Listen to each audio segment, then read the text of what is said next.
आप सुनने के लिए तैयार हैं मुझे? Yes. आज का हमारा सेशन है माइंड सेटअप पे। माइंड मतलब दिमाग।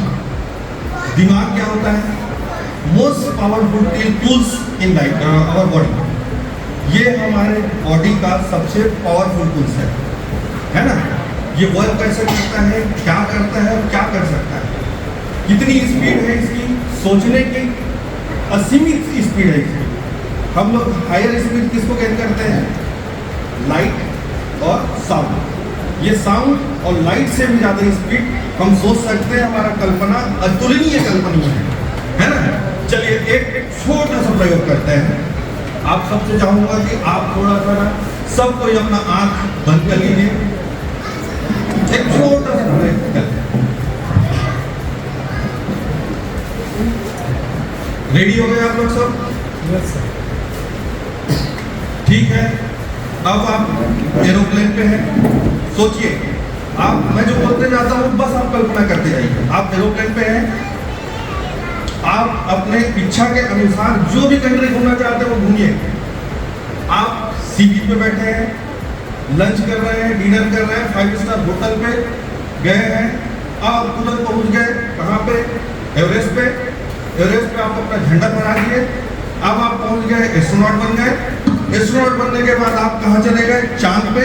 चांद से आप ला ले आए मिट्टी और उसके बाद आ जाइए आप अपने स्थान पे संजय पैलेस पे। मेरे साथ अब आपने आंखें खोल लीजिए। कितना सेकंड लगा सर आपको? ब्रह्मांड मैंने पूरा घुमा दिया आपको, Yes. है ना?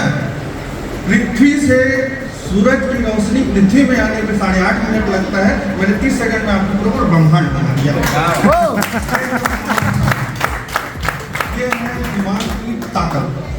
ठीक है सर? कनेक्ट हो रहा होगा तो जरूर बताइएगा, विजिट जरूर कीजिएगा, है? ठीक है सर। अब एक तो अतिसंयोक्ति अलंकार पे आता हूँ। हम अपने माइंड सेट की कहानी कुछ शुरू करते हैं, इसमें चर्चा जारी रखते हैं।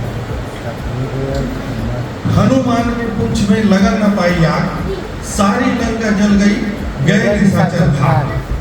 अतिसंयोक्ति अलंकार है। आप सब लोगों ने मेरे ख्याल से पढ़ा होगा, देखा होगा, लिखा होगा, कुछ भी तो किया होगा। Yes. आप सब जानते हैं Yes. इसका शाब्दिक अर्थ क्या होता है? ये लंका कांड है। लंका कहना है। भगवान हनुमान जी ने लंका को पूरा आग लगा दिया था, तहस नहस कर दिया था। ये सारे सब लोग आप पढ़े हैं, सब जानते हैं। मैं सिर्फ रिकॉल करा। अब अपन फ्लैशबैक पे जाते हैं। हनुमान जी क्या लंका पार कर सकते थे? महासागर पार कर सकते थे? एक ऐसा सिचुएशन आया है जहाँ पे राम जी ने उनको कहा कि भाई आप हमारी सीता का जाओगे, खोज परख करके आओ, उनको पूछ के आओ। सब बोले कि अब कौन जा सकता है? जा सकता है तो हनुमान जी जा सकते हैं। हनुमान जी चुपचाप गुमसुम बैठे हैं। इतना बड़ा महासागर में कैसे पार कर सकता हूँ यार? ये तो है बहुत बड़ा, मैं तो जा ही नहीं सकता हूँ। 400 कोस 400 योजन में कैसे पार कर सकता हूँ? फिर उनके बीच आते हैं कौन? एक हीरो फिर प्रकट होते हैं उनके, जामवंत जी। जामवंत आते हैं, बोलते हैं तो महावीर विक्रम चल रही हो भैया, पवन सुत हनुमान के नाम से आप जाने जाते हो, कुमति निवार सुमति के संगे हो, है ना? भूत पिशाच निकट नहीं आता है महावीर जब नाम सुनाते हैं तो आप कैसे बोल सकते हो कि आप नहीं जा सकते हो? सूरज को खा सकते हो लेकिन आप समुद्र पार नहीं कर सकते हो, ये कैसे हो सकता है? आप अपनी ताकत को भूल गए हो। आप अपनी ताकत को जानिए, पहचानिए, आप कर सकते हो। You can do it. अब उनकी बातों से उनके में भी आ गया। गौरव भैया हमेशा बोलते हो प्रेरक, वो प्रेरक का काम कर दिए। बोलता है कि हाँ यार मैं तो क्या किया हुआ हूँ, मैं तो कर सकता हूँ, क्यों नहीं कर सकता? फिर अब आगे की कहानी ये है कि वो लंका जाते हैं, सीता मैया से मिलते हैं। लेकिन एक और छोटी सी बात रहती है, जैसे ही हमारा माइंड इसमें सेट हो गया, माइंड सेटअप होता है तो चुनौतियाँ भी उतनी ही आती हैं कि माइंड सेटअप के साथ। यदि एक बार आपका माइंड सेट हो गया है कि ये काम करना है तो चुनौतियाँ भी आएंगी और आप आसानी से फेस कर सकते हैं। जैसे उन्होंने समुद्र तो पार किया, आया सूसा आई, लंकनी आई, सबको हरा के वो अपना जाले गए, सीता मैया की पूछ पर रख लाए, उसके बाद वो क्या किए, पूरा लंका को धस नस करके जला के आ गए। कहने का मतलब ये है कि हर इंसान में एक हनुमान होता है और हर हनुमान को एक जामवंत की जरूरत पड़ती है ना। सिर्फ अपने जामवंत को पहचानना है, उनकी बातों को आपको कितना कनेक्ट करता है वो आपके ऊपर है, ठीक है। ये पॉजिटिव माइंड सेटअप था, इसलिए उन्होंने कर दिया। एक छोटी सी स्टोरी मैं खुद की बताता हूँ अपनी। मेरा बैकग्राउंड मैं पहले आपको बता देता हूँ। हम लोग बहुत छोटे स्कूल से पढ़े लिखे लोग हैं, ग्रामीण अंचल के सरकारी काटपट्टी पढ़ने वाले बच्चे हैं। क्लास 5 के बाद हम लोग इंग्लिश मीडियम में ABCD सीखना चालू करते हैं, है ना। ये हमारे मित्र लोग हैं, उनसे ज़्यादा सब पढ़े होंगे, हम लोग पूछिएगा। तो 6वीं से 12वीं तक का हमारा माइंड सेटअप क्या रहता था, 50 नंबर का पेपर है, हमको 17 नंबर की तैयारी करनी है। उससे ज़्यादा पढ़ने नहीं है, हमको जानने क्या है कि इससे ज़्यादा सबसे अच्छे हम क्या, आप टीचर लोग भी हैं सर, आप लोग बताइएगा पहले ये चीज़ होता था कि नहीं होता था। 17 नंबर की तैयारी करते थे सर, एक ऐसे एक एप्लीकेशन, आगे कुछ है 1 डे लीव, इसमें हमारा 5 मार्क्स पक्का। उसके बाद कंसील पेसेस, आप कुछ आए चाहे मत आए, उसको पढ़ना ही है। एक पोएम कंपलसरी आता था, है ना। उसके बाद हो गया 17 नंबर की तैयारी। तो 1-2 नंबर के लिए हम लोग क्या पढ़ते थे, शुरू का जो भी इजी वाला क्वेश्चन आंसर रहता है उसको रख लिए, गलत करो, हाँ इसको रखते थे। हो गया हमारा 17 नंबर का व्यवस्था। 17 नंबर के बाद हम लोग उससे ज़्यादा कभी सोचेंगे, कैसे करते करते हम लोग पढ़ गए क्लास 12 के बाद अब हमारा नया सेशन चालू हुआ। रायपुर शहर सब अपने अपने ग्रामीण अंचल कॉलेज आए, तो ऐसा लगा कि इंग्लिश थोड़ा सा ज़्यादा ही सब है, तो हमने अपने ट्रैक ही बदल दिया। हम बोले BA पढ़ लेते हैं भैया, इंग्लिश बहुत टफ है।